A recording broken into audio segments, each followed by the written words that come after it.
Okay, so today we welcome Mr. Claus Diegel from Germany. Most of the day we will be talking about challenging behaviors in special children and adults. This morning, Mr. Diegel will give a more general presentation, and after lunch we will have a more interactive session with the possibility for questions and answers. Mr. Diegel graduated with a master's degree in psychology at the University of Tübingen. He specialized in clinical psychology and works as a psychotherapist for children, youngs, and adults. During his career, he also worked with challenging behavior in intellectually disabled children.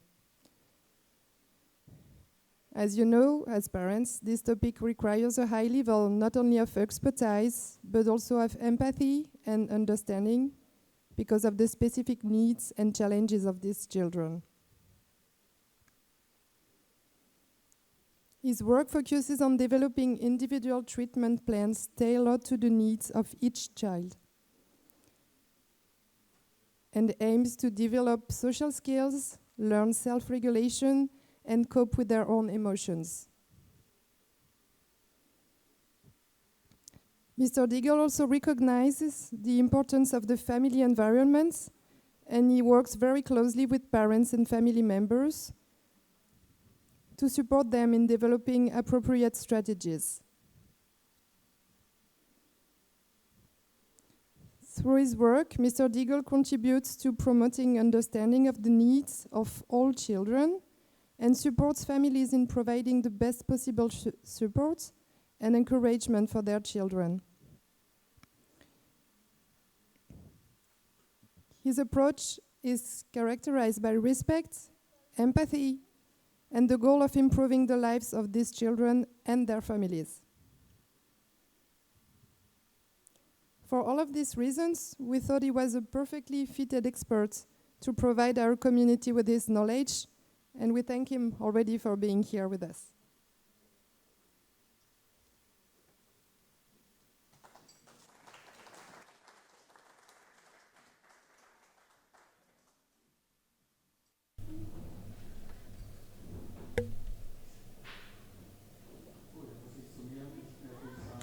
So I won't have to tell you more about me.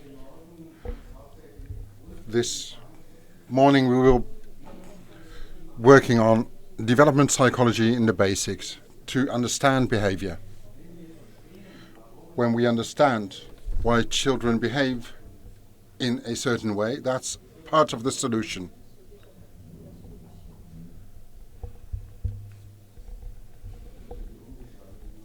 Sorry, the system has changed the slide I was working with. Where is the mouse? Give me a moment, please. I'm used to a mouse, so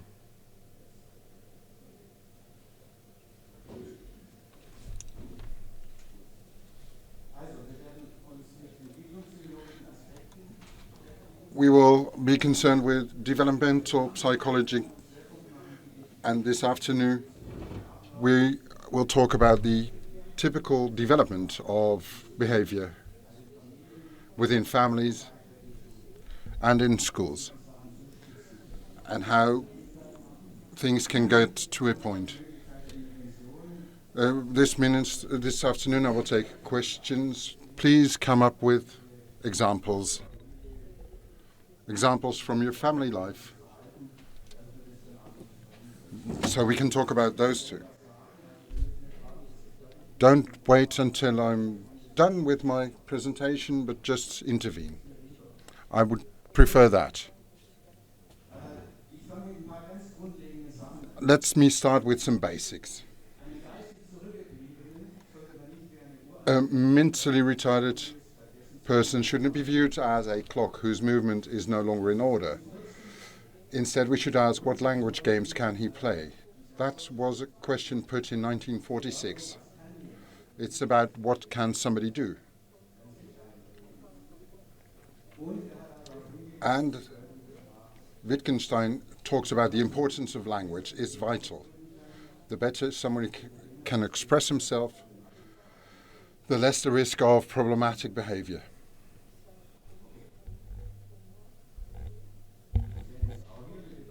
We see that importance of language here. When somebody is able to talk or use language, if a person is not able to use language, he will have to defend himself with hands, feet and teeth. It took a long time before we had a seat for handicapped psychology in Germany. You see how development behavior can be a problem. You see a shy guy, and he always wanted to be the strongest. He often had tantrums. There is a clear agreement between less communication and behavior. The better you can express yourself, the better you can develop.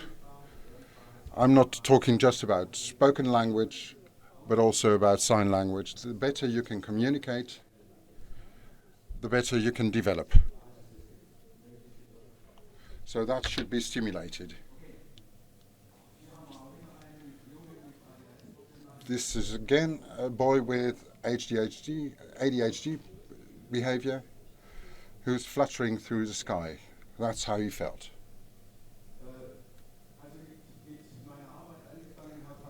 When I started, I always thought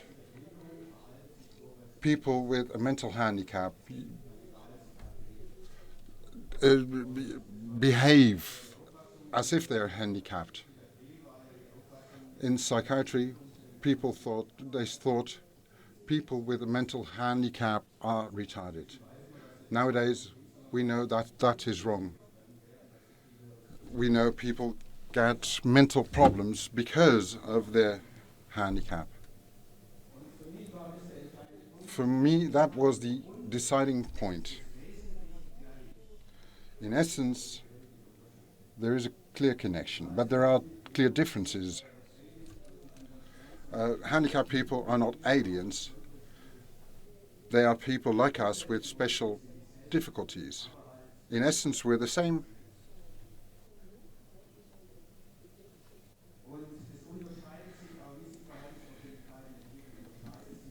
You see, the development of kids is normal. So there are therapeutical possibilities. And a disability is not an excuse for bad behavior. If it were an excuse, we would deny people with disability the ability to learn. You can be asked to behave. Let me give an example. In schools for handicapped, the 15-year-olds will also get into puberty. They will often be helped by teachers. They grabbed the breast of the teacher, but who said, "I don't want you to do that"? So the teacher said, "I know he likes me, and I know I've known him for a long time, and so I asked her, what would you do if he wasn't handicapped? I would put him in a corner." So I said, treat him normal. He's not, there is no special need here. In the next conversation, she told me that it happened again, and she told him at a loud voice, stop doing that. It took him some time to relax, but he stopped his behavior. And he saw that relation with the teacher remained normal. So The more normal you behave, the easier. There is a wrong attitude. Please avoid that. A boy will accompany us. Partial fetal alcohol syndrome. When he was 6, he drew pictures like this. Both parents were alcoholics. They were divorced. The mother was stable after years of therapy. I will explain his development. This was a car he drew at 6. So he was extreme in his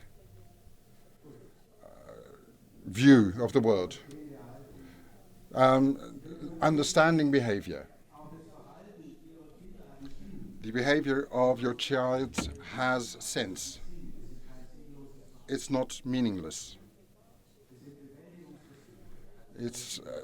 He's asking for treatment. An autistic kid will repeat certain tones, for example. That's self-regulation to try to get himself to relax. It's not meaningless behavior. It's always an expression of the inability to express differently. Let me take an example of an autistic kid who would always lie down on the floor. And as teachers tried to get him to relax, he would hit and bite the teachers. That was an aggression problem for her. But it was important to tell her that it was an expression of despair. The boy was desperate because everything was too much for him. You have to recognize the basics for the behavior. And when somebody can't talk and is in pain, how should he communicate that? There's a nice story from Wilhelm Busch. A farmer had toothache, and because of this pain, he would hit his wife. That is strange. So there is always a reason for behavior. Don't read this. It's a whole list of reasons for behavior. A child with ADHD who is acting up, that may be a form of self-regulation. For himself, it's meaningful behavior because he can't stand inaction. He needs action to feel better. So that means that he will show problematic behavior. It's often stimulation, repeated movements. That is why it's difficult to find the reason for the behavior. Let's take the example of ADHD. You are often confronted with those problems. If somebody has chaos in his head, that's not targeted behavior.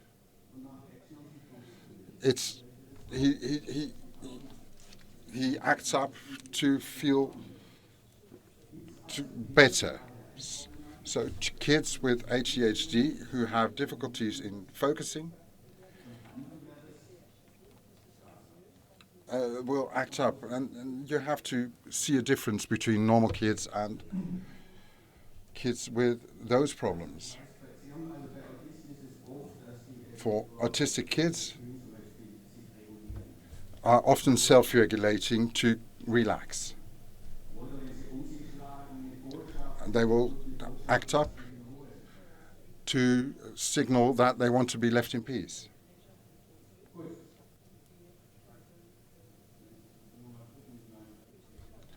Let me get back to my examples.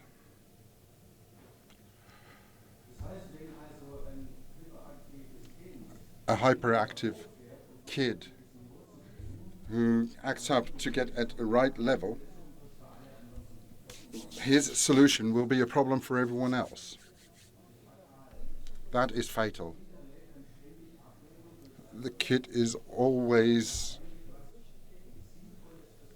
rejected while he's doing something sensible for himself.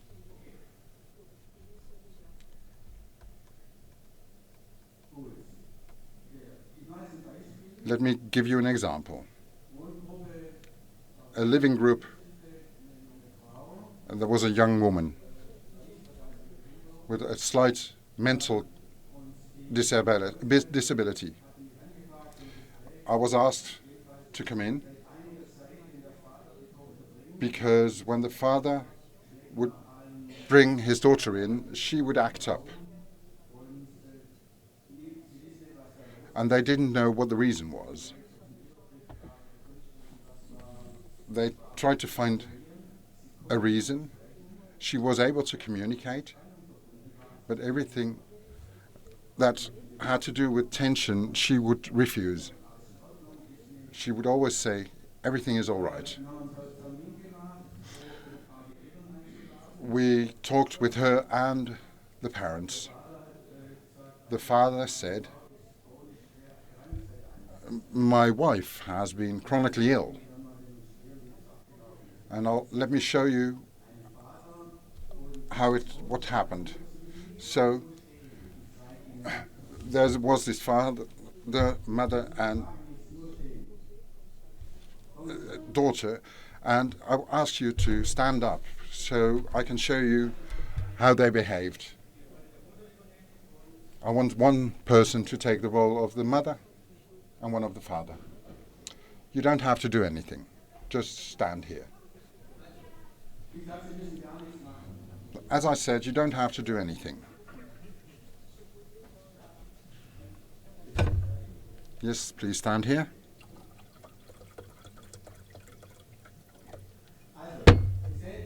As you see, please stand here and look at your parents. That's the parent level and the child level. The mother said, I have to care for two kids. So the relation has shifted. So please stand next to the father. She said, sometimes my daughter acts like she's got control in the family. So the structure in the family was changed. Please come back. The structure in the family was mixed up. And that confused the daughter. And because the father didn't realize what the problem was, he couldn't help her solve it. No one in the family found security.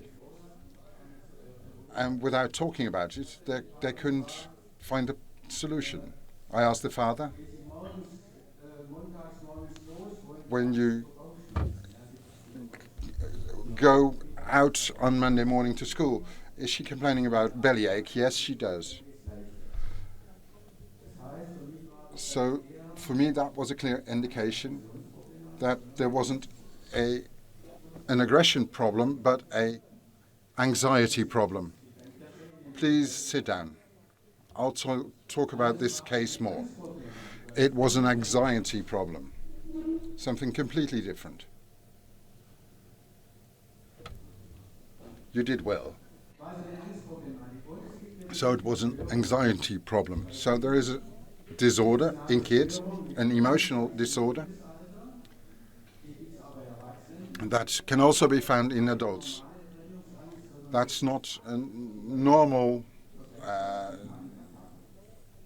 fear, but it looks like a panic attack. The physical reaction is usually a bellyache. Many kids in basic school, primary school age have anxiety problems, but people can't explain that. They just feel bad. So that's an anxiety problem. And what to do then? One idea was, as the father saw what the problem was, and the carers saw the problem, that already meant that people relaxed more. So we know what the problem is. So the situation got more relaxed. So the father had to convey security to his daughter. The mother couldn't because she was ill. The father always had to tell the daughter who is who in the family. I'm the dad, she's the mum, you're the kid. Furthermore, he accompanied his behavior with speech. He told her everything he'd do. Let's go to your room, let's get your bag. The father told his daughter, convey to his daughter, I know what we need to do. It sounds simple, but the problematic behavior lessened a lot. The trip to school would work positively. They would go to the bakery and have a small coffee before they went to school. The mother got more ill, and the father knew that he had to go home after dropping her off at school to help his daughter relax. She would stay on the floor for 10 minutes in the school, and the carers would know what was happening. That helped the daughter relax. The advantage was that the problem was diminished because they knew what the reason for the problem was.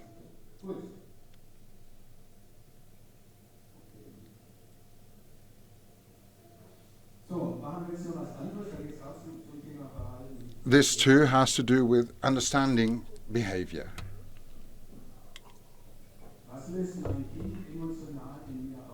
What reaction does the kid get from me? It's not just emotional, you can get angry or something. What are my sensibilities? A carer once told me he makes noises all day long. I'm getting crazy. Her colleague said, I don't hear it anymore. Everyone has his own problems. Mother complained about the behavior during meals of her daughter. But who has the problem, the mother or the daughter? It would be best if both gave in some. They had to tell her daughter to eat a bit better, but the mother had to be less sensible. But the daughter showed that behavior maybe to challenge her mother. Secondly, what does my reaction say about the problems of my kid? Let me give you an example. I need somebody to project on. You just have to sit here. Just as something to project on. Please.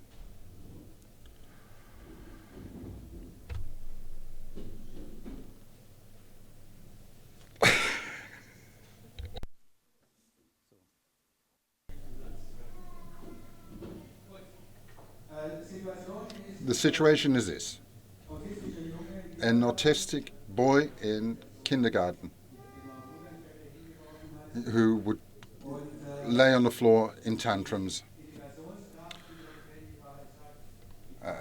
The help said, I don't know whether I can take this anymore. He's over my limits. all the scratching and hitting is too much for me.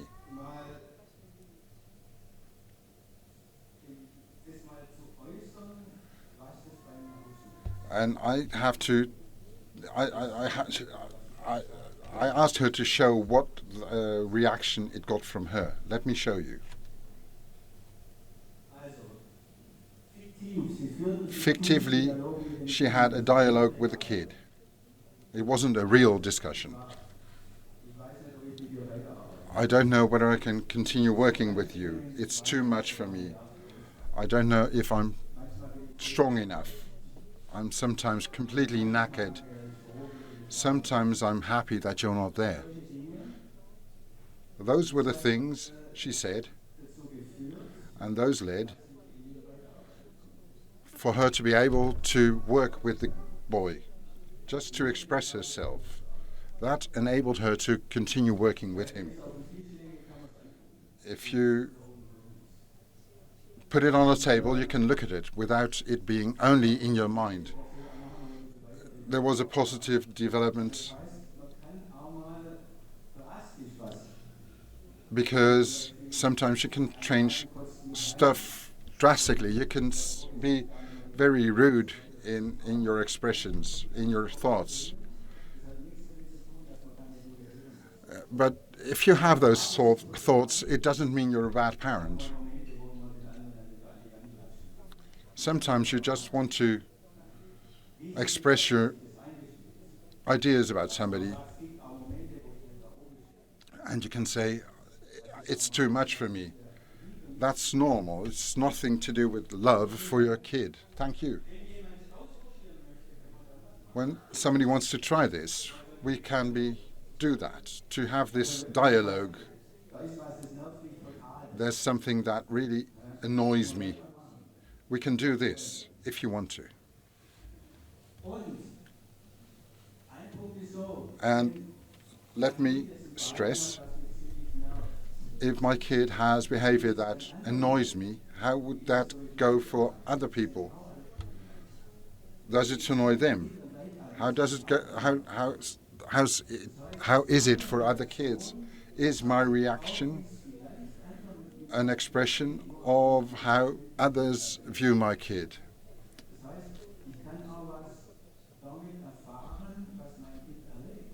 It shows me what it can show me what my kid experiences.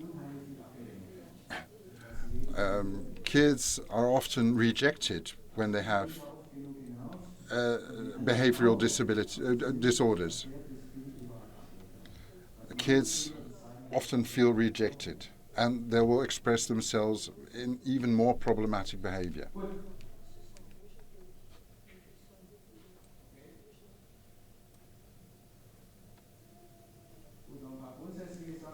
Another few basics. There are no specific disorders, mental disorders for handicapped people. That's important. But a handicap is a risk factor for development. It's a greater handicapped people will show more aggressiveness and stuff like that. But it's not senseless behavior.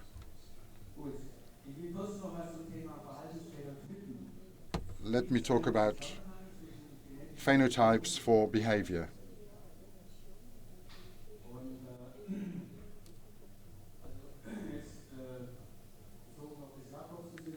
Let me, in Jacobson syndrome, you see these things often, and those may be the result of the syndrome. But where is the line between behavior and the handicap? You can't find a line. They're intertwined.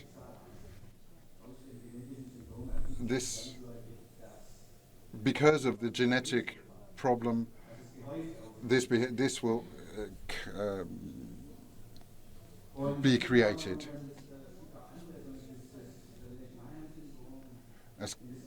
there are different syndromes which will lead to self-mutilation, for example, and aggressive behavior. But only aggressive behaviors toward people with whom they have an emotional relationship.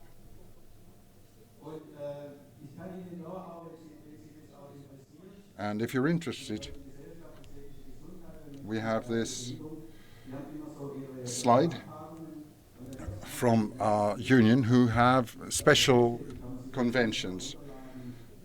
You can find these on the internet. It's about psychological disorders and stuff. They will send you the presentations. We will send you these presentations so you can look at them. The diagnostic can be problematic because of two phenomenons. Diagnostic overshadowing, because the handicap covers up the mental disorder. Like, for example, if somebody withdraws, that may be a sign of autism, that while the person is not autistic. So that will lead to the wrong diagnosis and the wrong treatment of people. And there is underreporting.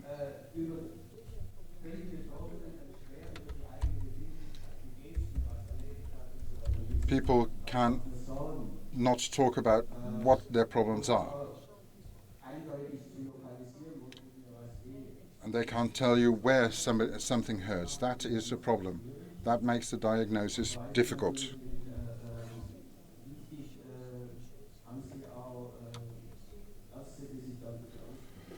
You need a doctor who knows about this and who recognizes these problems. Not everything that is repeated is stereotypic.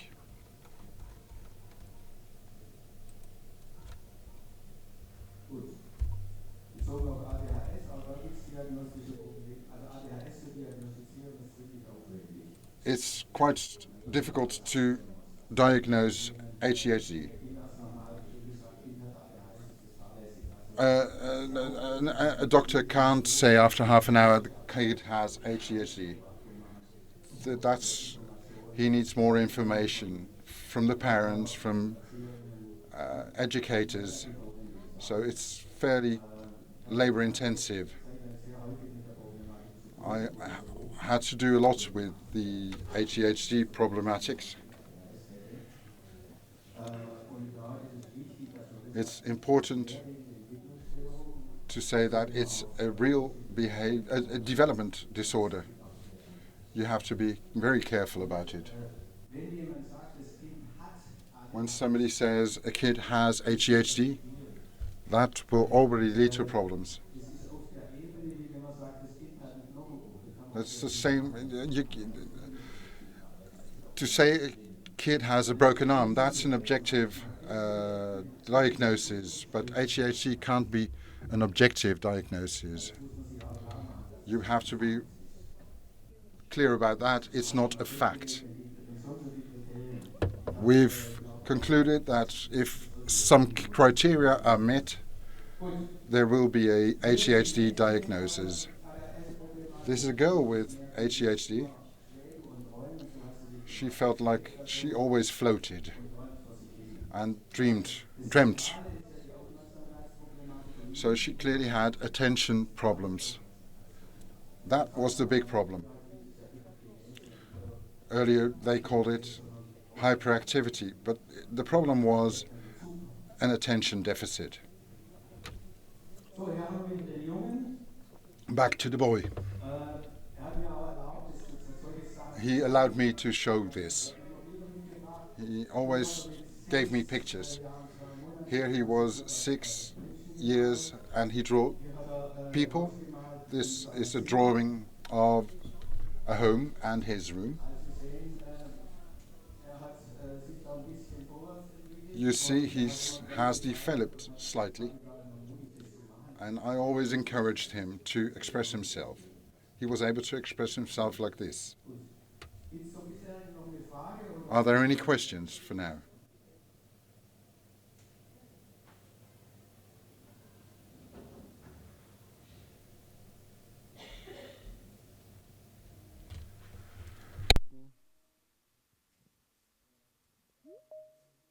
Hallo?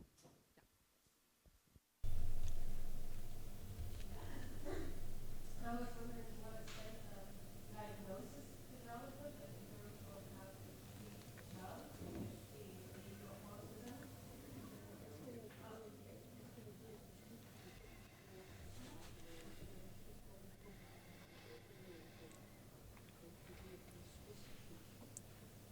what extent is it important to know which sensory processing disorder a child has? Does it differ much if it's ADHD or autism or something else?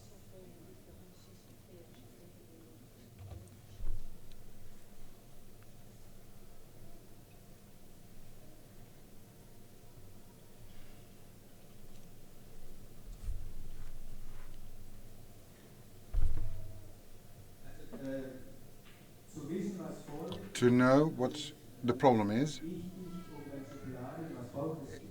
it leads to the question, what does a kid need? That's why you have to know what the problem is. The diagnosis should lead to treatment ideas. A good handling of the case leads to insights into what needs to be done. That's why it's important. That's why you need good relations with doctors to have a good diagnosis. We will go into some points that need your attention. Let's talk about self-regulation. Most of you, most of your kids will have problems in self-regulation. It's difficult to learn. Communication and speech, social cognition, and cognitive development. We will go into those from a development psychological perspective. These are also important development themes. Let's go into self-regulation. You need to learn to control yourself, to control your behavior and your emotions. We are able, when the emotions aren't too strong, to regulate them. But those are processes your kids have to learn. Impulse control, not only to react impulsively. It's also about frustration and self-development. If I can hold my own in a situation, I will feel stronger, and that will give me more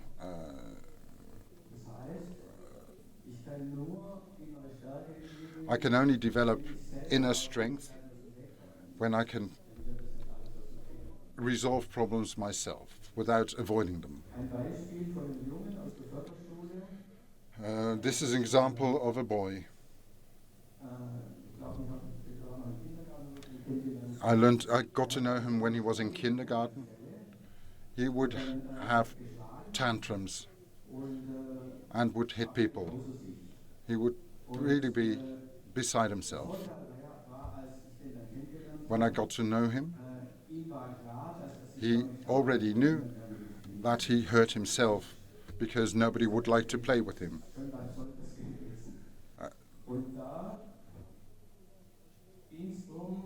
And the question was, do you decide that you go into a tantrum? And he said, I want to be able to regulate that myself. So I worked with him. How do you react when you're provoked? When others joke about you? So he learned that there wasn't one solution, but there were also different reactions. He always felt attacked, so he couldn't differentiate who does like me, who doesn't. So that's a typical behavior in aggressive behavior. You always see enemies around you. He hit me because he thought I looked differently at him. So the kid always feels justified in his aggressive behavior. And if the behavior is punished, the child feels more convinced that everyone, the whole world, is against him. So when he got into school, he would still show this behavior, but he wrote to me that he wanted to get rid of that behavior as well. Back to tantrums, it's important that if you have a kid who shows tantrums or aggressive behavior, if a kid relaxes, you have to stimulate it positively.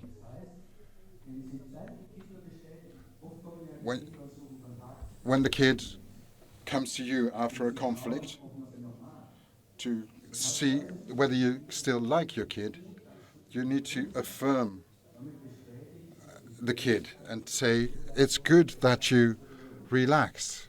That's confirmation of good behavior. We think too much like adults. The kid has relaxed and we have to talk about it, but the kid feels attacked then. You have to show the kid that it's good that it relaxed. Kids should learn to relax quicker. We think too much like adults. A classic psychological experiment, the marshmallow test. An Austrian who fled from the Nazis to the US. The classic experiment is the researcher puts a marshmallow on the table, has to go out, and says, if it's still there when I come back, there will be 2 marshmallows for you. And the older kids get, the more they are able to restrain themselves. How difficult it is. I have a link to a video where you can see how difficult it is for kids to restrain themselves. It's what we see that in ourselves as well. Partners can restrain you from doing things. So for kids, it's difficult to learn to wait. They don't learn that from themselves. They have to be taught that. And they learn it from conflicts and stuff like that. That's important. Research has shown a connection between the ability to restrain yourself and problematic behavior. The behavior lessons. Kids are able to stay more relaxed because they don't take everything personally. Everyone has to learn how to regulate his behavior. When a kid is born, it has limited skills to regulate themselves. The parents have to soothe the kid, and kids learn over time how to do that themselves. They are able to relax more. But kids with cognitive problems have a lot more problems to learn this.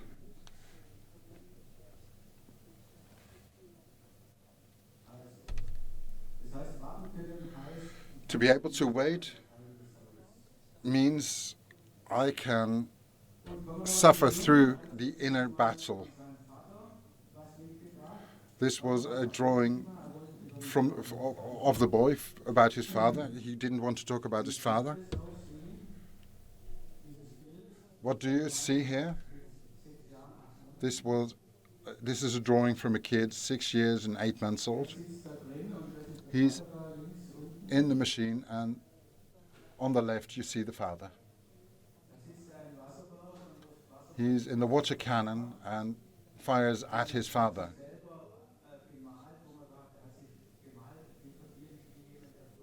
He's drawn himself as a crippled kid, and up there you see a phallic symbol, a penis, and he often drew also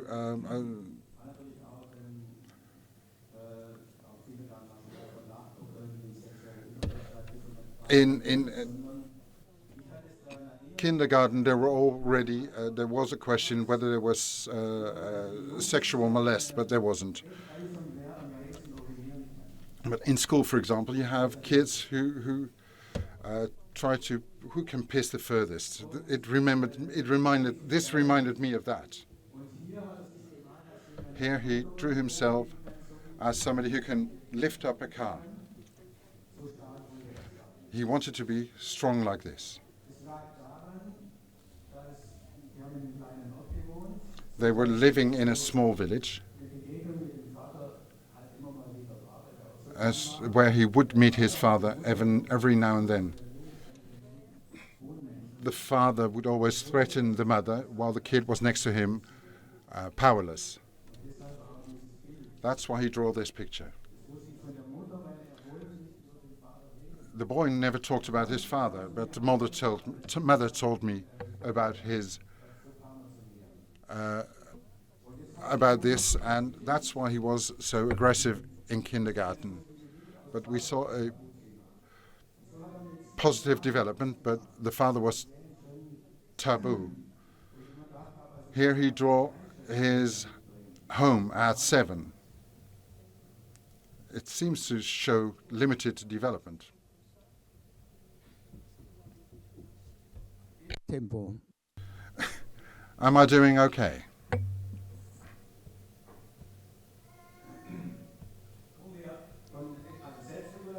So self-regulation.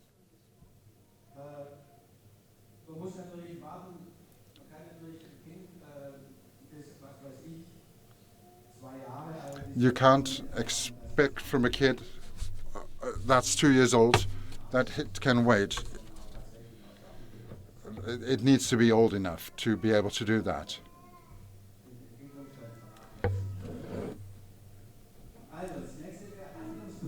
So action planning, targeted behavior, to be able to organize. Why is that important? When I'm in a fight with somebody, what do I have to do to get on equal terms? For us, that behavior is easy. I'm not going to hit you because I don't want to be in a fight. That's simple behavior for us.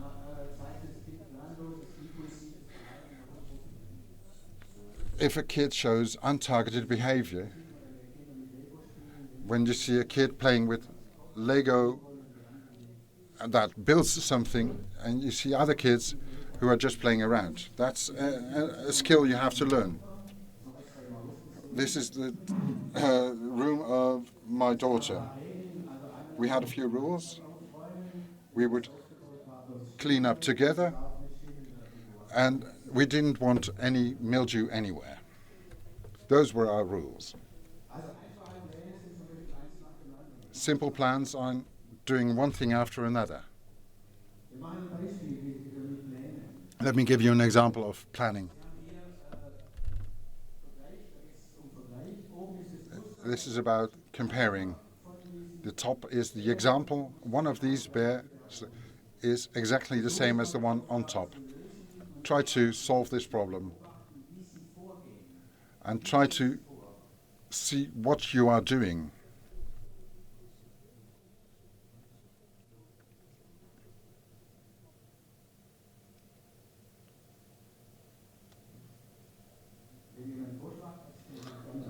Could somebody tell me how they're acting?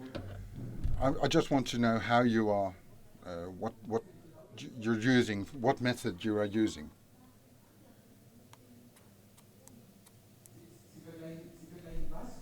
What do you compare?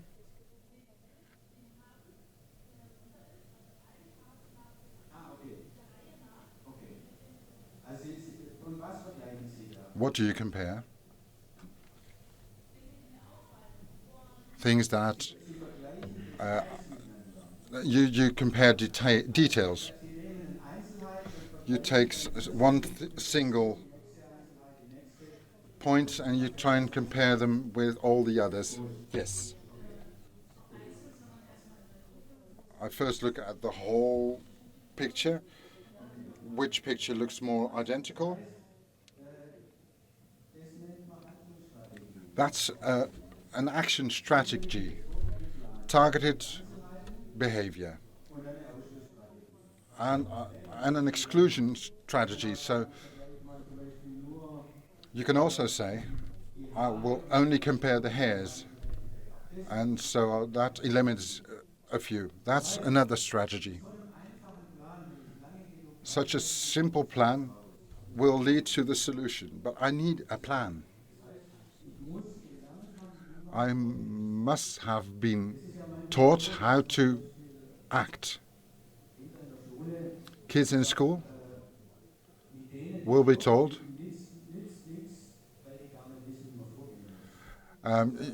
you don't have to repeat, you can't repeat stuff with kids. You have to first learn them how to learn.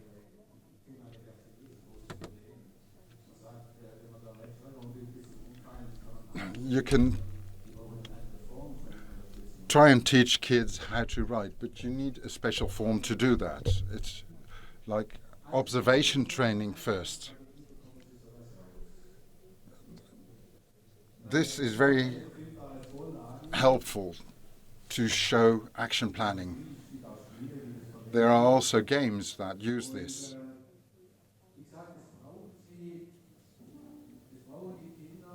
The kids need an action plan to be able to solve situations. This sounds complicated, more complicated than it is. Cognition and metacognition. It's nothing special. Cognition is awareness, and the extreme form is during problem solving you think, am I doing right? That's only for humans. Or what did I do wrong? That is an over complicated form. You're thinking about what you're doing at that point. That is metacognition. I need that to be able to learn from mistakes. And thinking about yourself. Kids that grow older are starting to think about their own limitations. I need the skill to be able to think about yourself. That's the extreme form.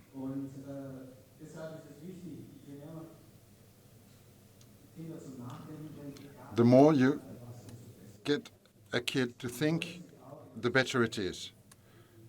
They have to think. It is important to look, for example, with a game like this.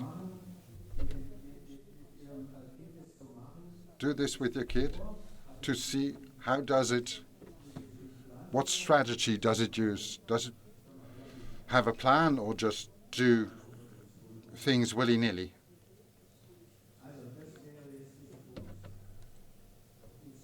So that's cognition and metacognition. Let me show you why you need this. Action planning and that thinking is needed. It helps you to develop the skill to meet friends. For us, that's simple. That's automatic for us. We don't think about that. It just works.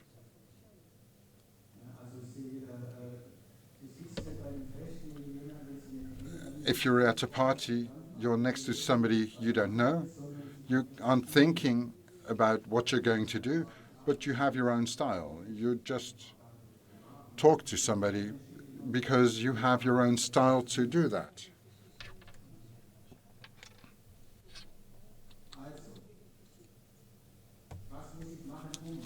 What do I have to do too? Those are all things that are part of that cognition and metacognition. It's not extremely complex. It can be very simple things. That's what I train with kids, for example.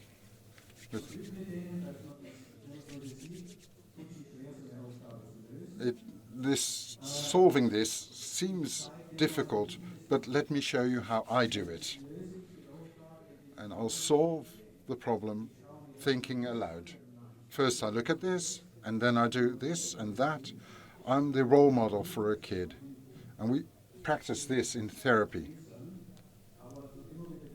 We continuously practice this so they learn how to solve problems like this. We teach them problem solving with exercises like this. You just need to practice, practice, practice.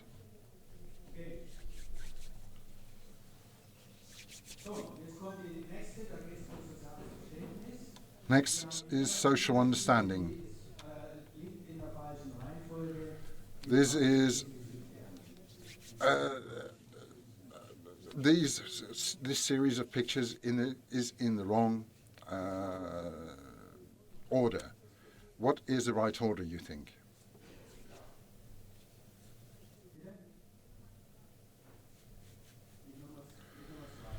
We start with number 2.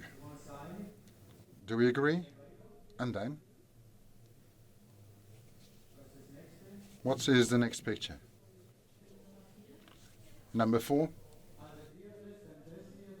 First this, then number 1, and the third.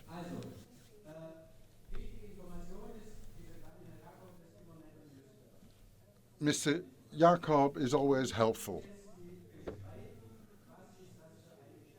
How would you describe this story? Please tell me the story.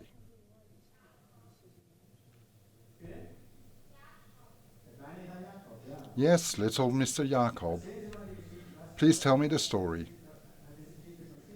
What is the meaning of this story? What is it about?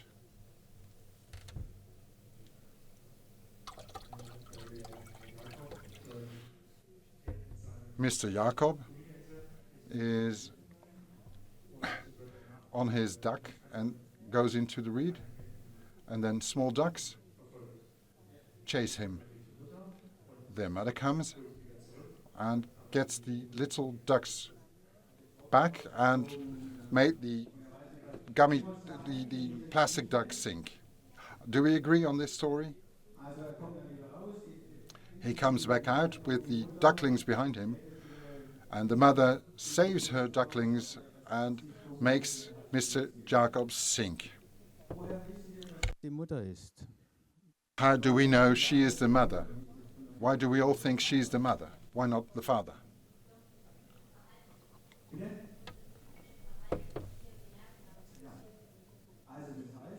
Yes.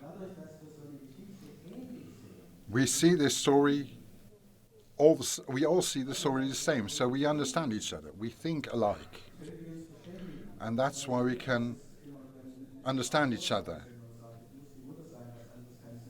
We all say it must be the mother. So we give the story a human meaning. We humify this, no, we make the story more human, and that's why we can agree on the story. But if you have a kid who sees it differently, who doesn't see the same meaning, it's very difficult to come to agreements. Think about autism.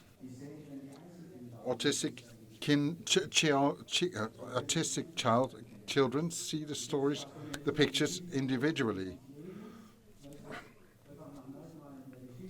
And they can't agree on the right order of the story because they don't understand the order. How do I communicate with someone who lives in a different world than me? That makes the contact more difficult. We call it central coherence, to all agree on the same story. When small kids tell you a story, they talk about details because they can't understand the essence, really.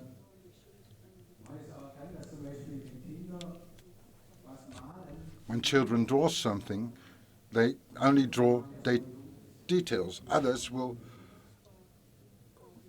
paint a big picture. That's the difference.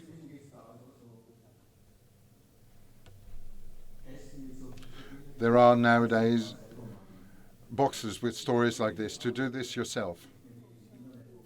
On the internet you can find stories like this.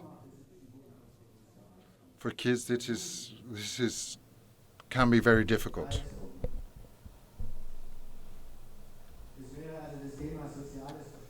So it's about social understanding. We constantly interpret the behavior of others.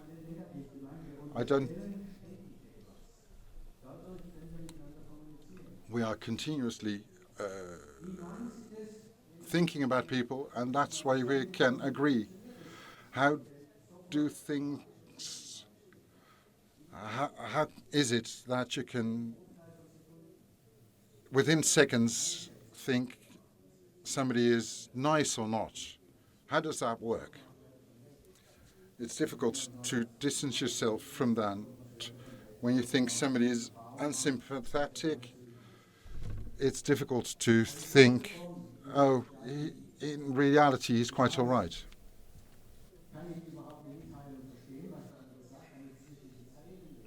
Can I read between lines? That's important.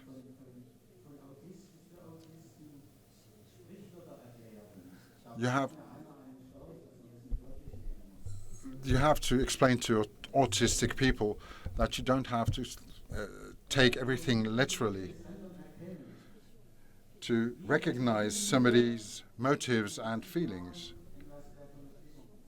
How do we recognize somebody's mood when you look at someone? You have to develop that ability, that skill. You develop it more when there's a lot of discussion in families about feelings.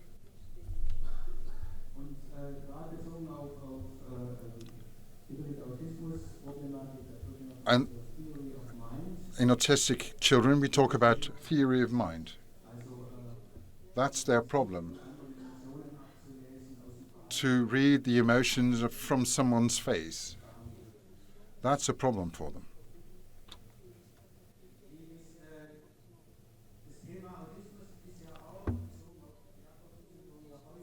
Autism is often found as a problem in Jacobsen. Do you recognize that? Is that somebody you experience personally? Autistic features or real autism?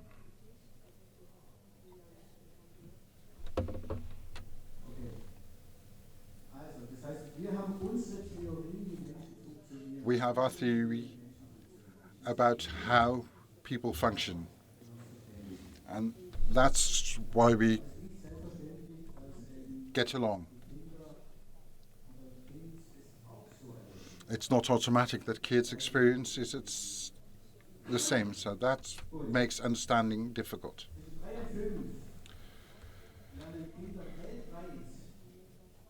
All over the world, these kids learn how to recognize feelings in kids between 3 and 5.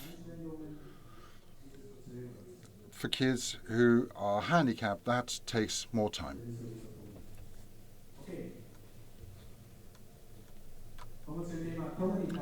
On to the theme of communication. To be able to express yourself.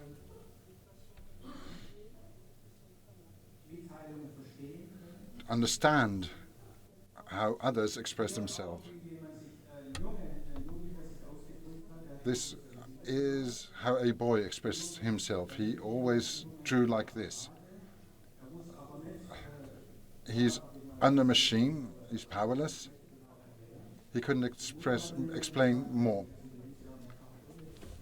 His mother told me he was operated on often as a kid.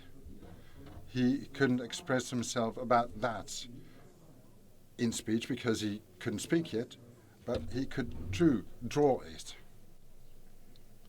That was his way to express himself. So communication. Let me give you an example. From a daycare center. A 5-year-old aggressive boy. They asked the parents to come in because they were worried. They greeted the parents and they started to talk. And the father said, I studied, I went to college, and how were you educated? A strange way to communicate. Are you asking for information? Or is the man expressing, I'm better than you? The problem was the father experienced a lot of problems. He wasn't a bad father, but because of all the problems, pressure, he wanted to express that I'm in control here. There are always 2 levels in communication, always a factual level and a relationship level. And the relationship level is most important. Are you on the same eye level?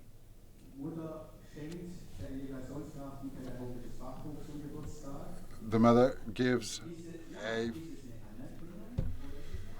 a book to the educator on education. Is that a recognition of your capabilities? The mother gave the book because she had read it and thought it was important for the educator to read it. There's always a relationship aspect, and that's very relevant. When you agree and have a good relationship, you can talk about more things. If you don't have a good relationship, there will be endless discussions. If the problem is not on the level of a relationship, partners can have endless discussions. That's crucial. Every form of communication involves the relationship level. Is there a dominant person? All of that is on the relationship level, so please be mindful of that.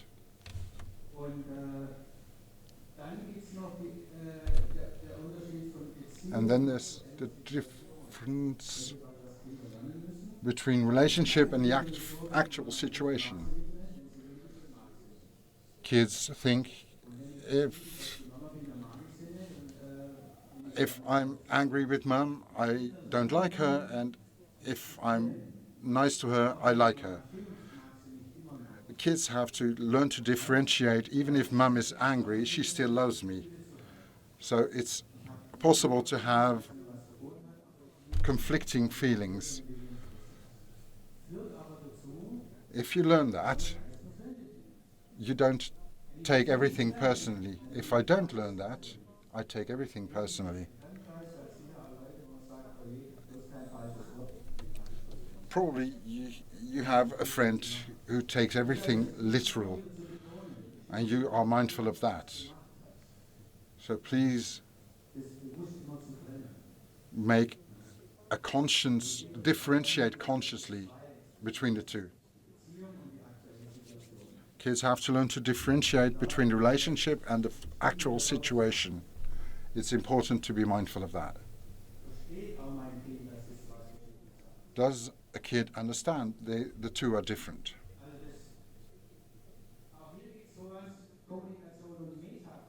So we have communication and meta-communication. Communication might mean a fight on the one level,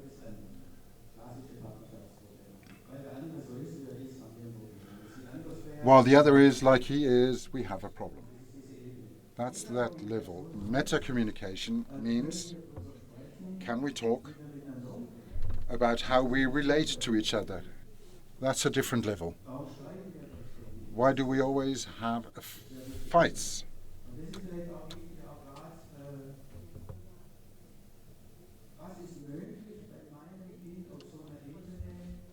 You have to wonder, why do you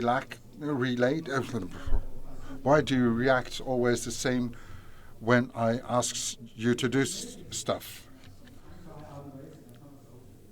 When you're able to communicate on the same level, you can solve the problem.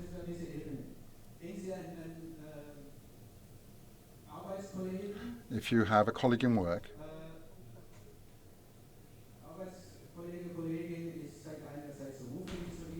who's been grumpy to you, you think, does he have a problem with me? That's a relationship theme. You can talk about that. You can ask, do you have a problem with me? And if the other says, yes, I'm angry because of, or he can not react. But you need to communicate on this level to be able to solve problems. When you disagree about basic things, you have to resolve them on this level. How can we work together despite differing attitude?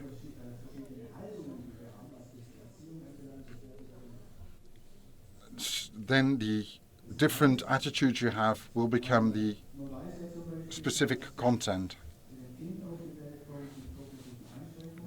When a child is born with cognitive limitations,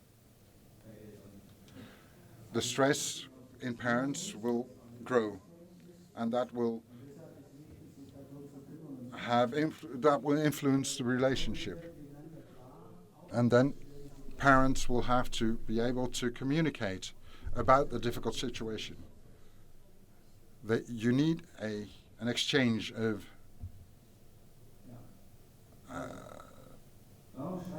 ideas. Why do you always yell at me? I don't yell. That's a direct level.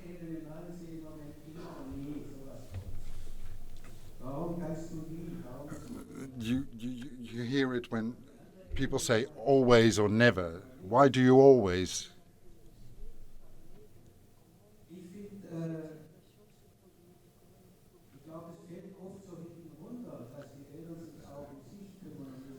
It's often, parents often forget to care about themselves and about this communication.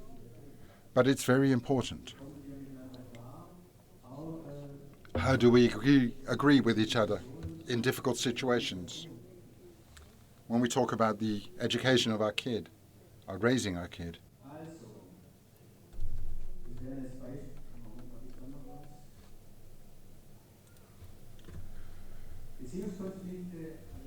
Relationships conflict on this level lead to problems. For example, in working groups, in work, if there is one small problem, the whole mood gets worse. That's the problem. Relationships are often the problem, at the root of the problem.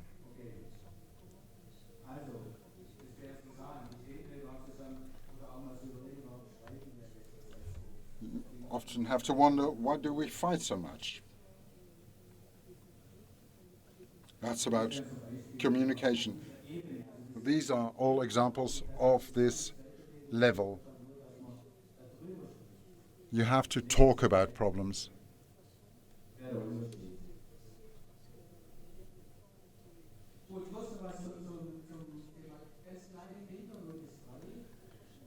About small kids from newborns to 3 years old. Crybabies, for example, or kids with sleeping or eating disorder. We would offer people support. We try to help parents, and because at this age that's very easy, relatively easy. Kids with development risks are more prone to have a disorder.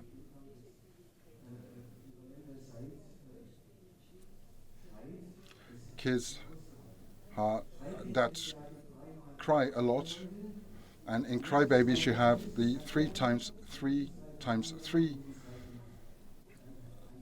Those crybabies are kids who, for 3 weeks, at least 3 days a week, at least 3 hours a day, they cry. Crybabies cry for 15 to 16 hours a day sometimes.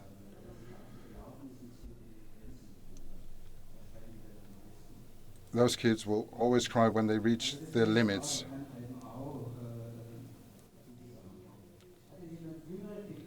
Is somebody here with a small kid?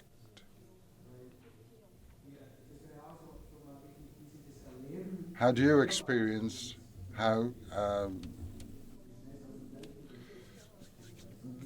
how quickly your kid gets out of balance?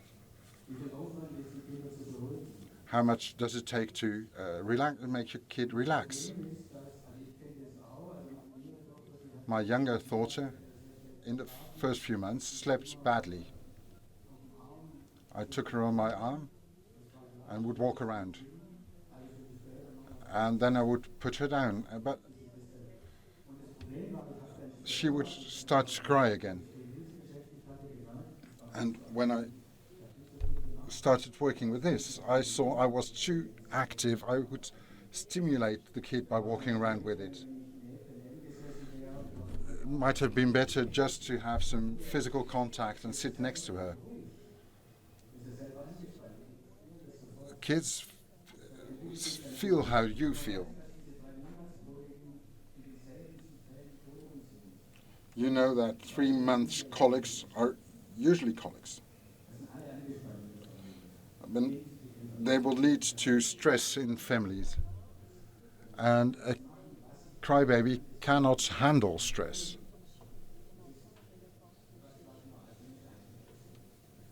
And that's, for people, is that a big problem? It's nothing to do with the emotional relationship.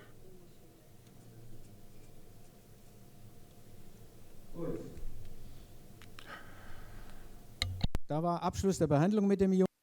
So I finished the treatment of the guy. I asked him to draw his family and animals. He was the dog, Mum the cat, and the granddad was the lion. And who's the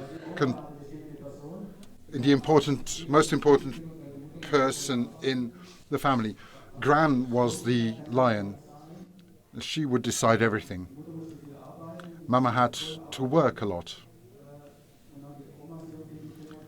And the grandmother would care for the kid. The strong people in the family were the women. The men needed help. Dad was an alcoholic. There wasn't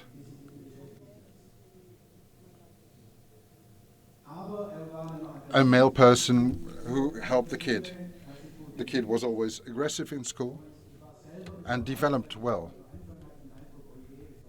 At first I thought he has a really big problem.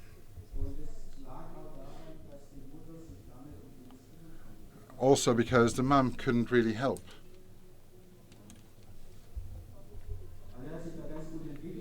The kid developed well, but he drew a line here and drew a cross that represents his father. He didn't want to talk about his father at all. But still he grew.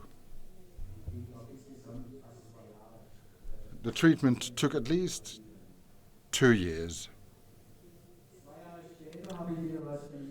2 years later I heard from him again, and he drew pictures like this. He kills his father, you see blood, and he's happy. I'm glad he's dead, the bastard. The teacher got scared. I mean, will he be a mass murderer later? She talked to the mother, and she wanted to talk with the mother and with the boy and with me. And he could talk about his father. I saw that he wasn't physically aggressive because he was able to express himself like this. It would have been wrong to prohibit him from doing this. This is a form of being able to express himself, to relieve himself of some pressure.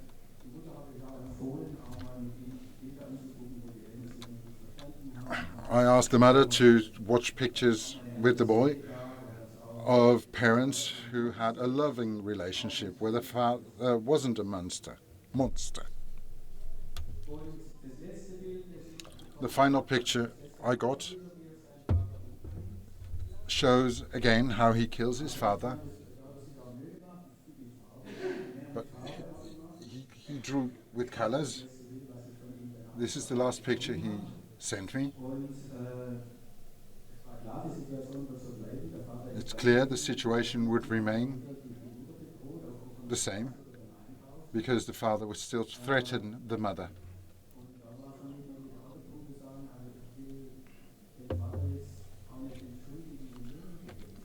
For me it was clear I shouldn't make excuses for the father, and I should accept that the boy expressed himself like this.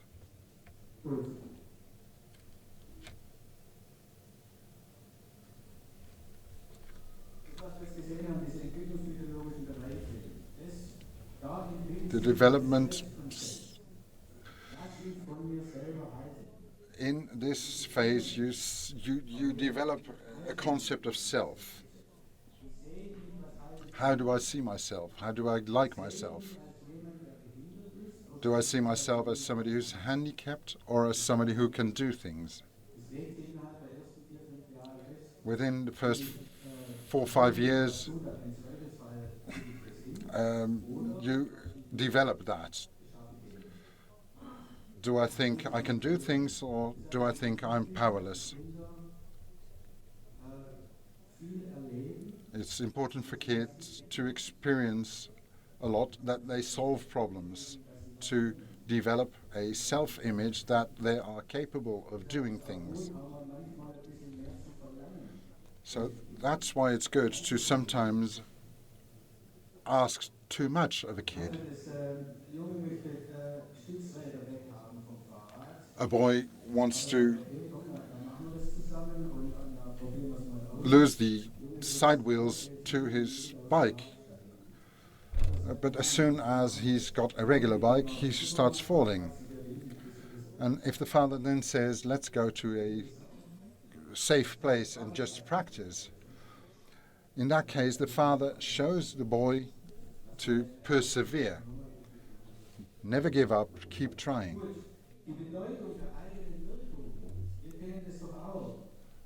It's important to know that you can do things. If you feel helpless, that's bad. If your kid cries and you can't do anything, that's hellish. In panic attacks, you feel helpless. I'm helpless, I can't do anything. You don't fear death, but you feel helpless.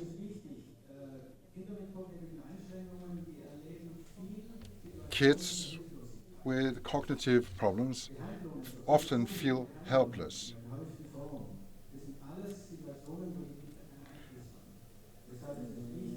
When in medical situations they feel helpless, it's important to know, what can my kid do? How do I help my kid to feel in control? It's important to make them feel in control. This is a developmental psychology experiment with kids who are 8 weeks old. We see 3 different perpetual mobiles.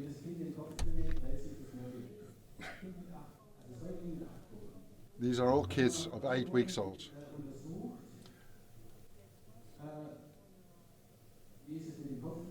They tried to see how kids were interested and how would they move their heads. With the normal mobile, the interest would diminish. If it moved, there would be some interest, but if the mobile really moved, the kid would be very much interested. And that without a clear understanding of the situation. It's not conscious of the fact that moving its head would move the mobile. So it wasn't conscious, but it still noticed, I am accomplishing something, I'm making the mobile move.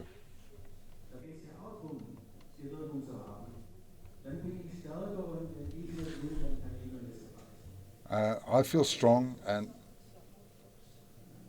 I can accomplish things. It's important that kids feel that. Kids feel their own strength. They feel meaning.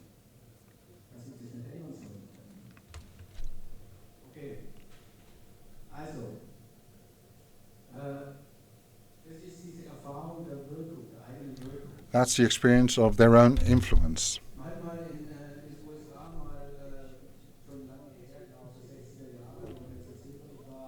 In the 60s in the US, they researched this. They trained rats with electric power. Some of the rats experienced helplessness, and they tried to see how long those rats would stay afloat in a tank. Those that felt empowered would stay up longer. Those that felt helpless would go under earlier. So helplessness can be learned. If you always experience helplessness, that will be integrated in your personality.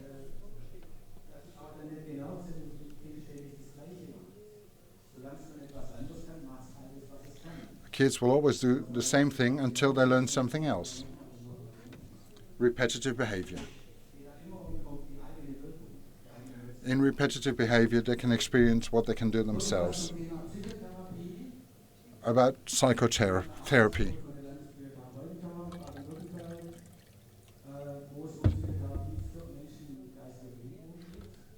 Here they do psychotherapy for people with a mental handicap.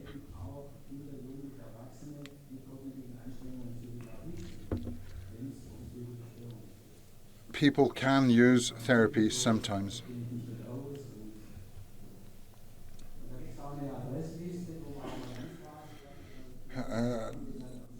You can search, you can get help from.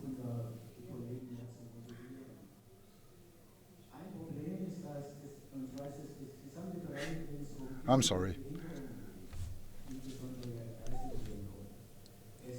Kids with mental disabilities will need special care in education. There are people who can help you with this.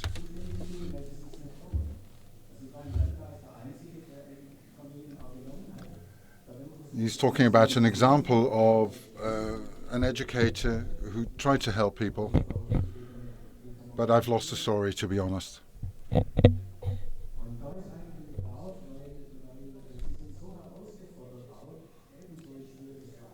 Difficult behavior can challenge people, and you need support then. And you can find it here. I worked in a group, and they have a sibling group there.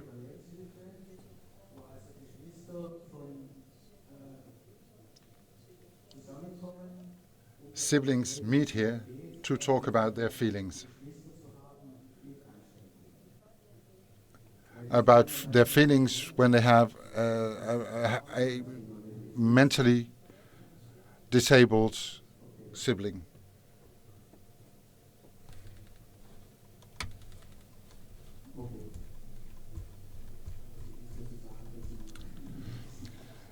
I don't need to say anything, you can read it yourself.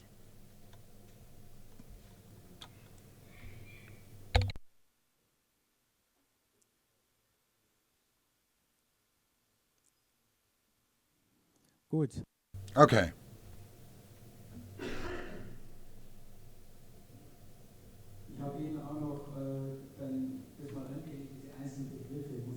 These are some themes. You can read here what they mean.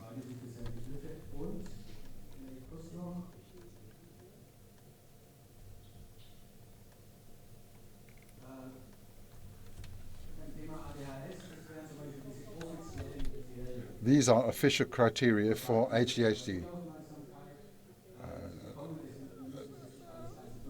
A small attention span. If you score if you clearly score on 6 out of 9, you will have ADHD, and you have to score 6 of these to be hyperactive and impulsive. When you have a kid who only has problems in school and not at home, he will probably have ADHD.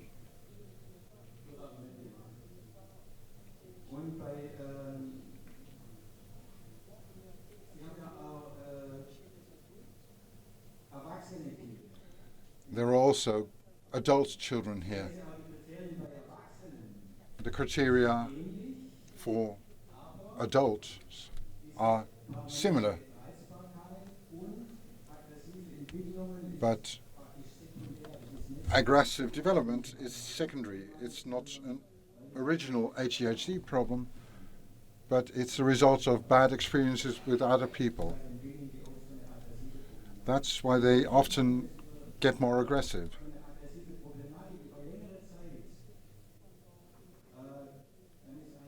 If a kid is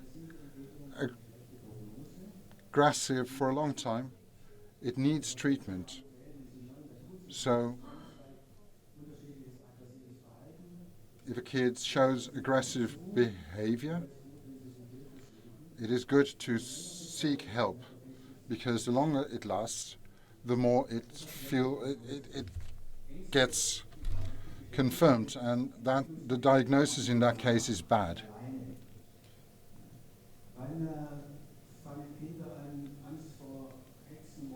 When do kids develop a fear of witches and monsters, do you think? 4 years old? Yes. When kids start to express fear for figures like that, it means that their mental development is far enough. It's a sign of good development. When can kids lie convincingly? Convincingly. Or give convincing excuses. Between 6 and 7, usually. Only then they can replace themselves. They can get into somebody else's mind, and you learn to lie convincingly. It's a sign of social skill, a social skill. Short. Let me talk about autism. Maybe someone has an example of a kid with autistic features, or a kid that has breakthroughs every once in a while.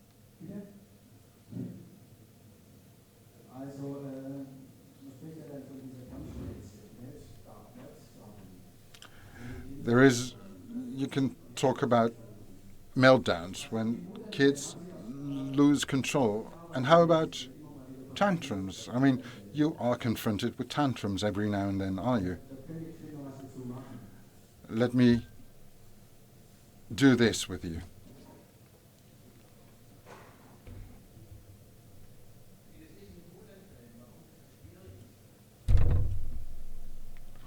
Why are tantrums a problem?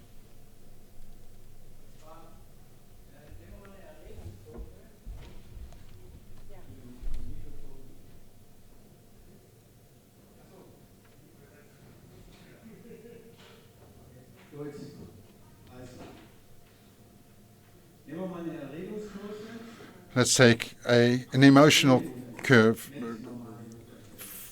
concerning an extreme anger attack, tantrum.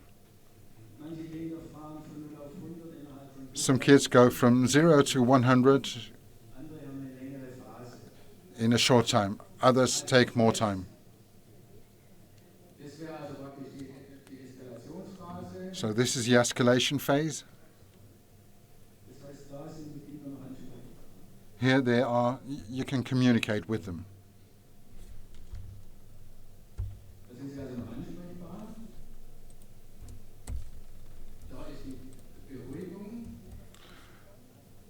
This is the soothing or phase, or when they're just tired.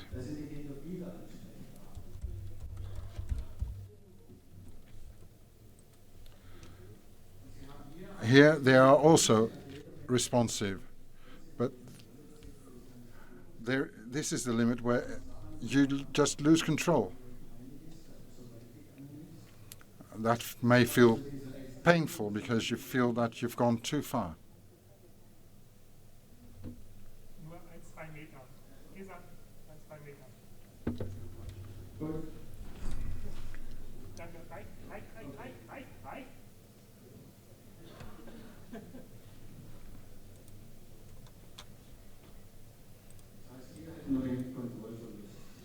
Here is a total loss of control.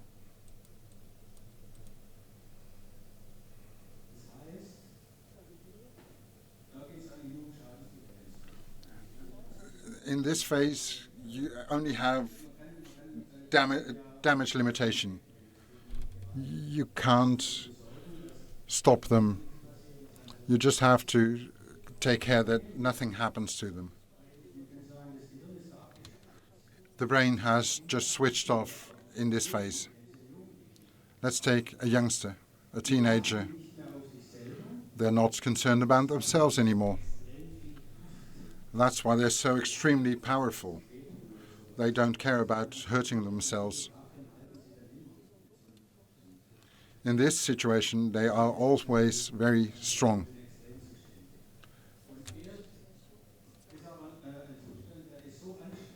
But this is so demanding that kids will grow tired or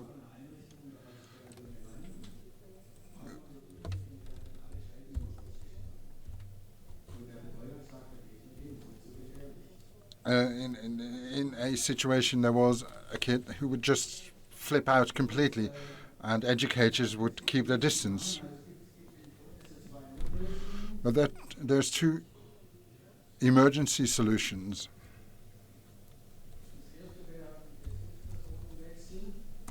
The first is a change of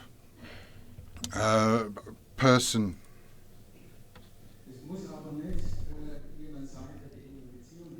It shouldn't be somebody. It doesn't have to be somebody with a close relation with the kid. You can tell your partner, please take over.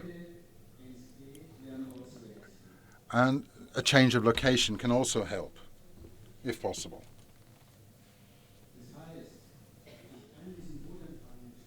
I can't stop the tantrum, but I can change the circumstances in which it happens, with whom and where.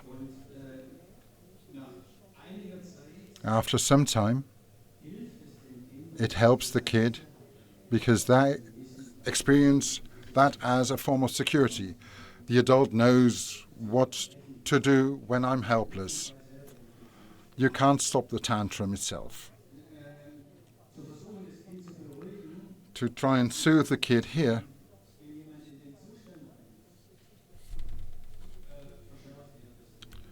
will only increase the problem.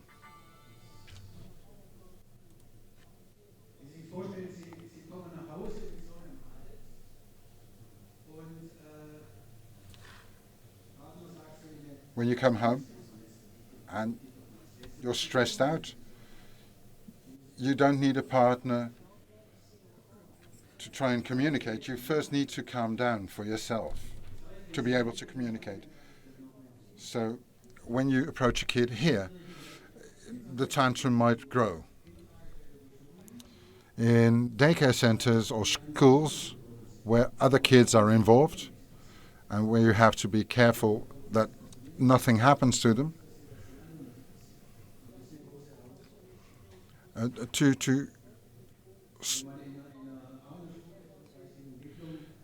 in a school where I was, there was a man who would just let himself fall on someone else in cases of a tantrum. But they would find somebody to take the man to a different location.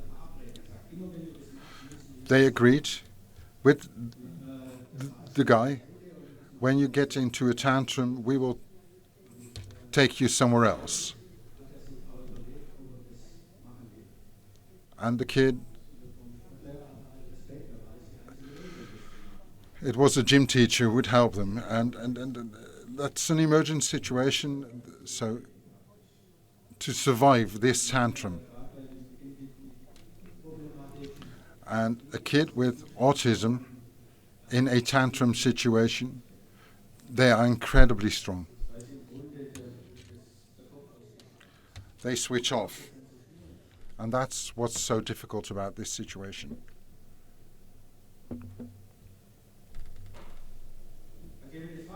Anyone, any question or an example? Please come up with with examples. You've been confronted with so many challenges. Or please tell us what helped. What is the best way for you to solve this during a tantrum?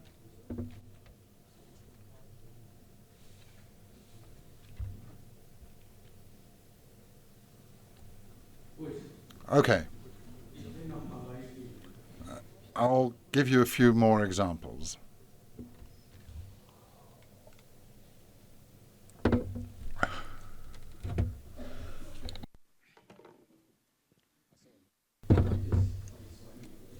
Now I have two microphones.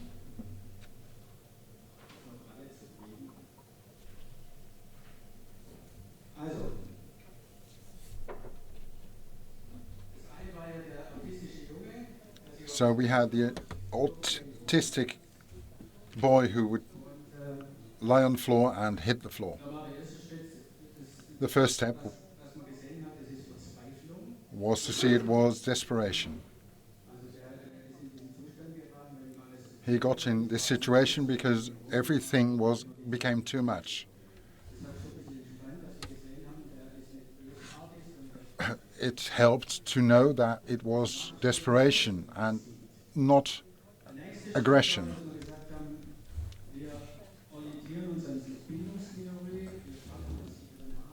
And the next step was to create a safe haven for the boy, a quiet corner.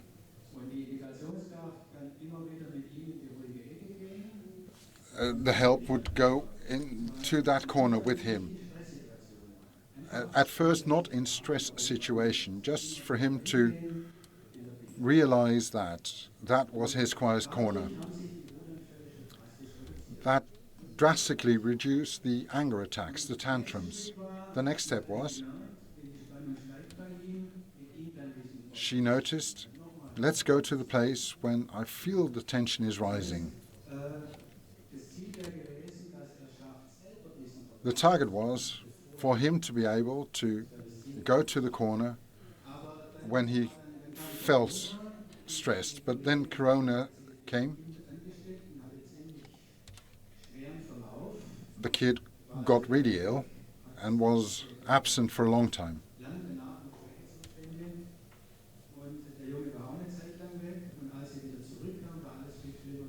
And after he returned, the situation was a lot worse than because of all the changes. And they started again with the safe haven. And after a few days, he said his first word. He said orange. The help knew he likes orange juice, and she gave him some orange juice. Before, he would always pull adults to the kitchen. The next step was that he went to the educator. He would still be aggressive towards indicators, but not to the help. And the next phase was that he watched the garden where people were working. And then he said, no garden. And that for him gave him more peace. So that was the first time he used speech to find more peace.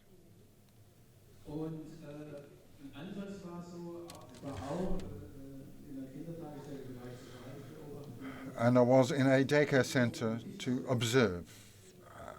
And I saw a kid who would always go to a special place. And if he was drawn from that, he would become aggressive. So I said, if she needs to go to her table, don't change that, but try and change the setting. Give her a special table to withdraw to.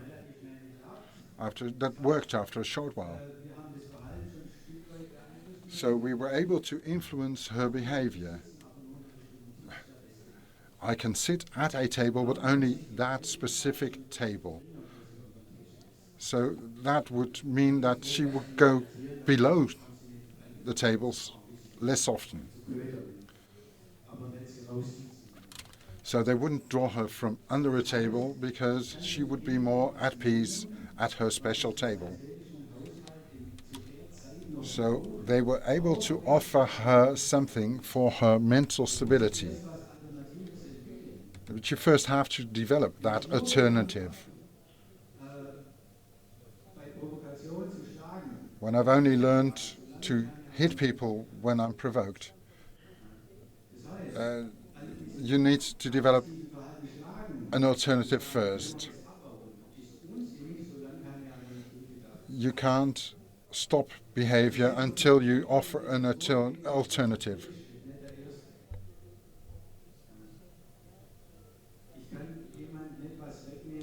I can't take something from a person that the person needs. I first need to find an alternative. So the boy stopped hitting people but used a different solution. That was a step forward. He went from physical aggressiveness to verbal aggressiveness. That was a development. When I just have one solution, I will always use that one solution.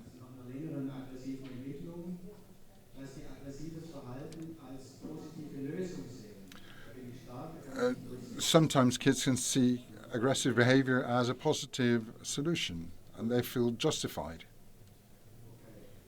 Try to offer an alternative.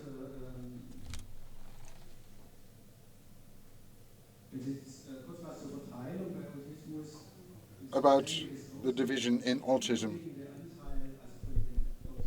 Most of the autistic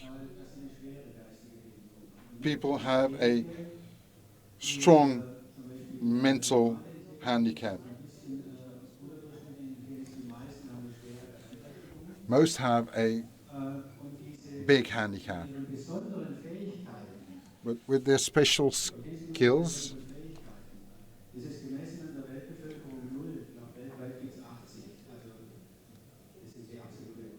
you have autiste savant, but there's only 80 in the world. You see autistic features everywhere.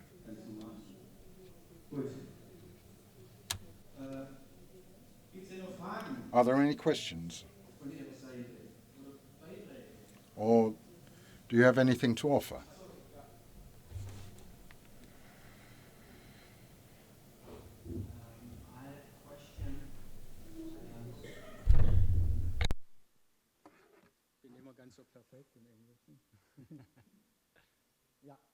Let's see. I had a question especially related to the HDHS, so the attention deficit. Many of the characteristics you showed were familiar to me, or at least to my daughter, what I see. And I was wondering what kind of treatment can you do there? And I'm a bit afraid that many of the doctors, if we do reach out to therapists to ask for some therapy, that they'll quickly reach to medication. So I was wondering what alternatives are available, and why would you?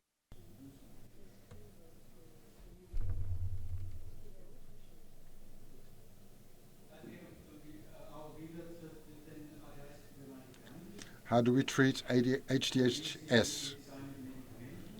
And do we use medication? Officially,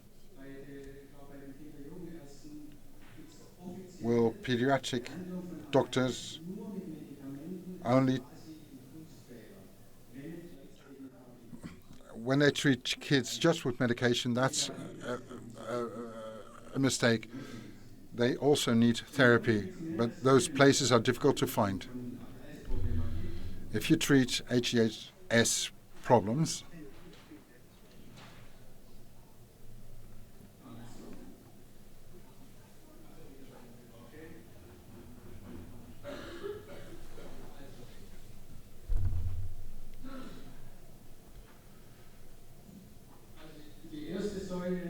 the first pillar is parental education. So support of the parents, and psychologists always devise strange terms for that.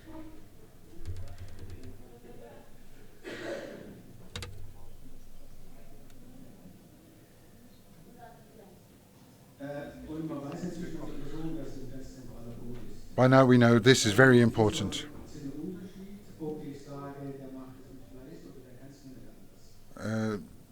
There's a difference between seeing they are very involved or not. That's important. And then therapy with the kids is very important as well.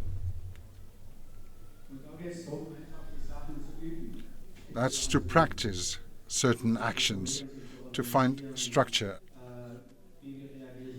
How do I react in conflicts, etc. Optimum would be group therapy.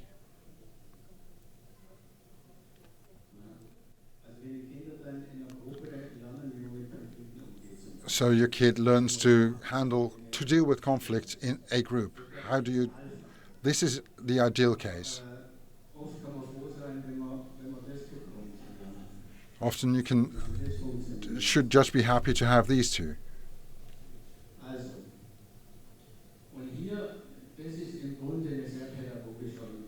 This is a treatment that's really pedagogical.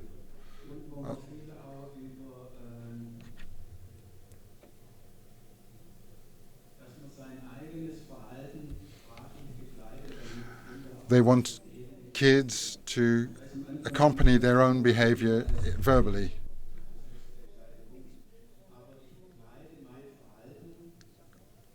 I will always tell the kid what I'm doing, and I show it as well. When I'm in a fight with somebody, I will clearly say what I'm doing. That will show that will make the therapist an example for the kid, to show him about what should I do to make friends or something. That's just practice, practice, practice. It's very involved and very fatiguing. But the problem is there is no transfer. Kids learn something, but they can't teach the same behavior to others. When they've learned to use a lexicon, they will learn how to use a dictionary. That's what makes it very fatiguing. And number 4 is medication.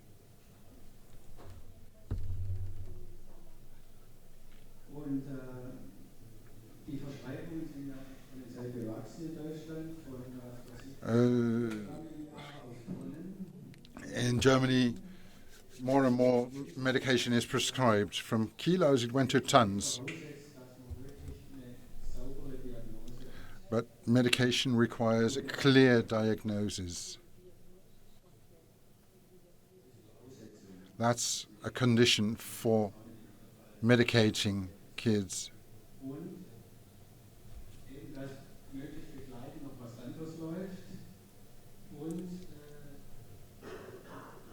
So there is therapy, and you use medication to prevent extreme conditions. When there is a clear diagnosis, you can maybe use medication. For example, Ritalin. The inventor named it after his wife, Rita.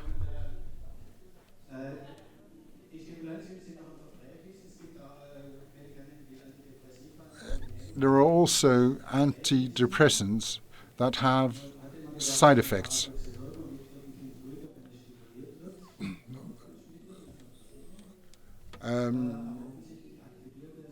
These activate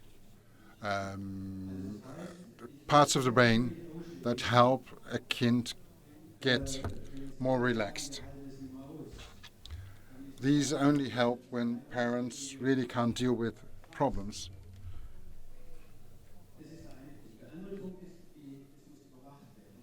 There has to be control, monitoring. Sometimes smaller doses work better, and you don't want an apathic kid.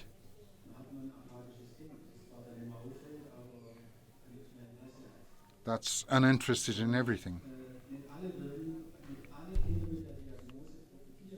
Not every kid with this diagnosis can profit from medication.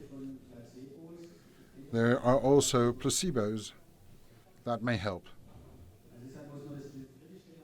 You have to be critical, but I don't exclude medication, and it has to be monitored. There must be trials where they are not using it.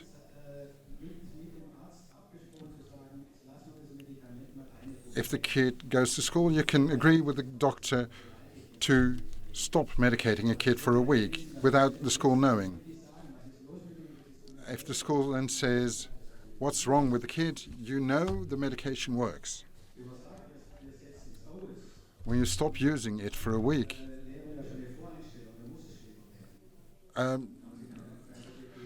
we're telling the school, the teachers will know and will have preconceived notions. So there has to be monitoring. And for medication, you don't need a level, like for example with antidepressants, you can leave them out for a week. You don't need a specific level continuously.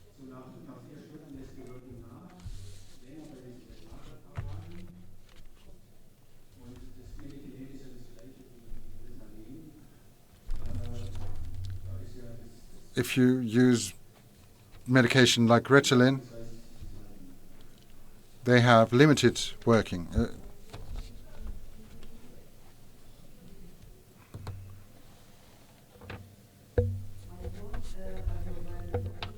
My son?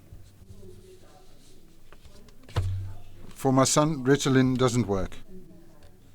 He will get sick. He now uses Antuweave. Do you know it?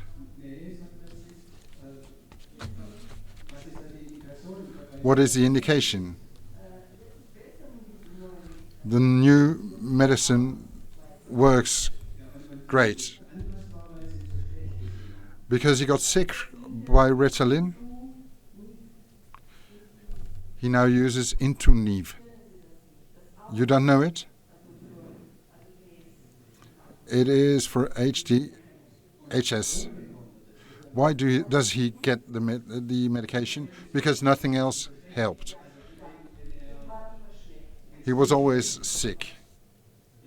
Yeah.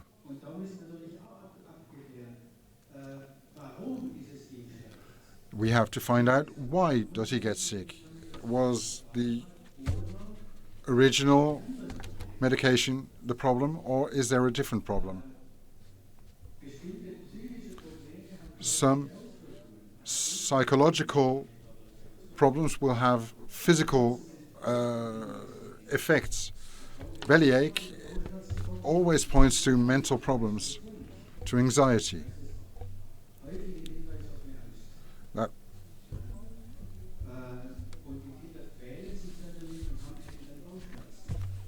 Kids will stress, and so they will get bellyaches, inexplicable bellyaches. If you don't find the reason for something, you might do the wrong thing by using just medication. You have to find out, does a medication work?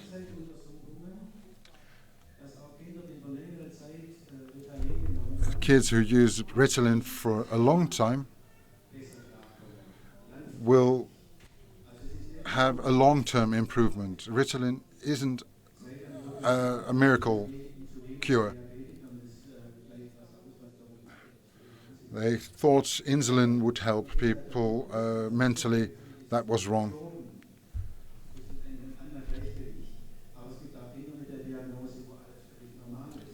Kids who are diagnosed with HDS will sometimes have something else. So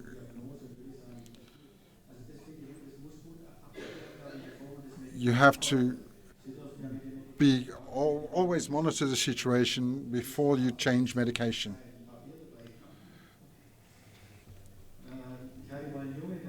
I once had a athlete I treated. He had to take this medication, which is difficult when you're a top athlete. But that was necessary.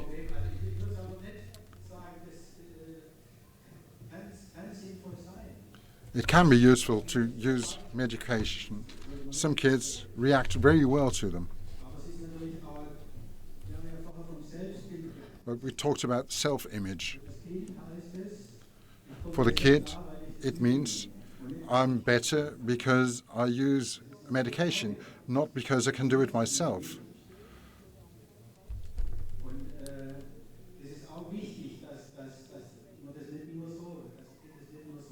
It is important that a kid sees it can do things,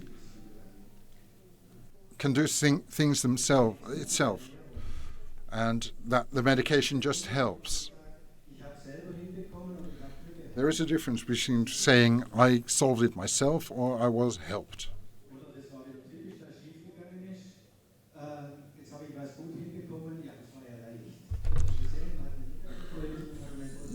You can either view things negatively or positively. That's the danger. That kids think I'm doing better because I'm using medication, not because I'm doing it myself. Anything else?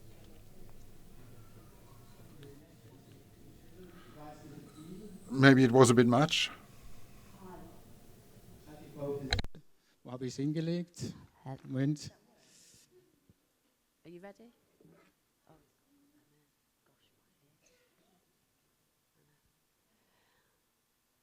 Hi, my daughter was diagnosed with ADD as well as JS. We tried medication, Medicanet. We've done it twice, and it really hasn't worked for her. Made her very angry, frustrated, and completely stopped eating. And steps 1 and 2, you speak about therapy and 3 groups. My question, in the UK, we went to like a paediatrician. He diagnosed her, gave her medication straight away, never got offered any therapy. How do you get the therapy, or where, or yeah, that's my question, if that makes sense. Yeah, thank you. Okay. Also die Nebenwirkung von Ritalin oder Medicanet kann sein Appetitverlust, das ist eine Nebenwirkung, und eben dass die Kinder apathisch sind, gereizt sind, schlecht drauf sind, und dann eben auch, dass die Kinder schlecht drauf sind und dann gereizt sind. Ja, das kann eine Nebenwirkung sein. Und da muss man natürlich darauf achten, wenn man diese Nebenwirkungen hat, ob das sinnvoll ist, das Mittel weiter zu verordnen. Also es geht nicht darum zu sagen, das vollständig auszuschließen, aber man muss darauf achten und der Arzt muss das begleiten. Auch, hören Sie nicht. Sorry, I forgot to.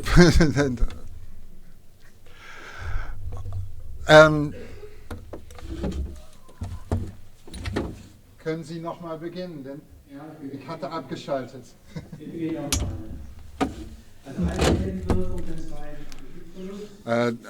Loss of appetite can be a side effect, and apathy as well. The kid feels bad and it gets aggressive. That can be a side effect. And then that means that you have to consider stopping using medication. But any Ritalin-like medication that flows into the blood slowly, and that might work better. But first you need a doctor who really knows his medications. If the results are negative, you have to stop. But again, you have the situation that Often they use just medication and no therapy because there's not enough therapists. There are special training for therapists, but that's really bothersome. Even in Germany, we have a problem with therapy.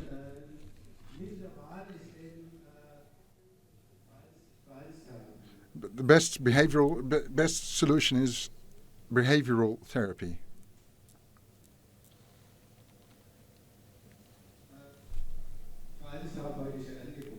The offer of behavioral therapy.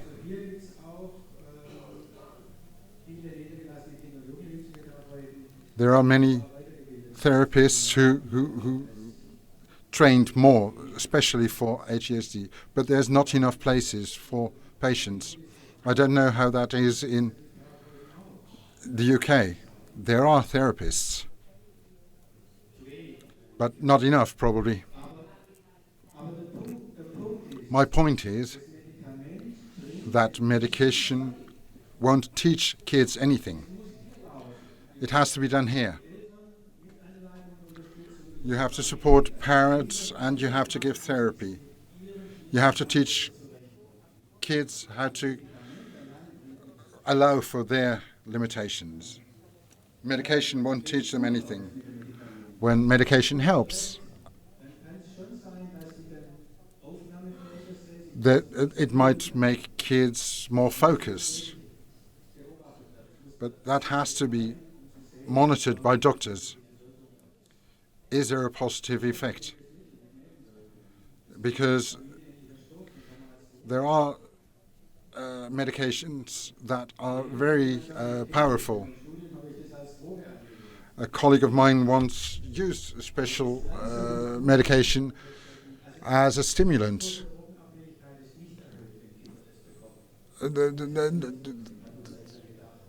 There is no reason to think kids will get addicted to medication like this, but you have to be careful about using them. Is that an answer to your question? Great.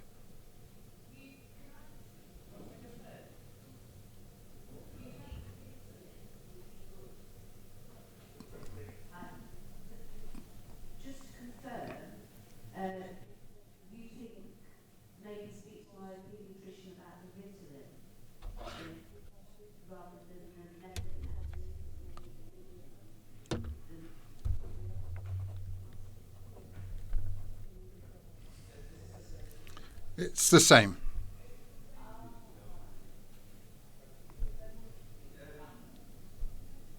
I'll look into behaviour therapy then.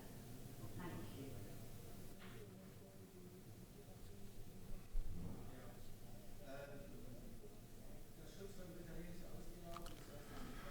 you. The patent for Ritalin has finished, so Medicanet is the same.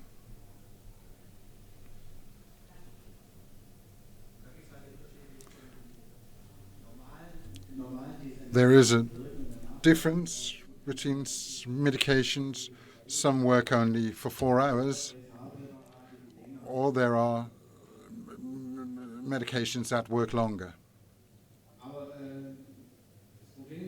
But the problem is they are prescribed too often.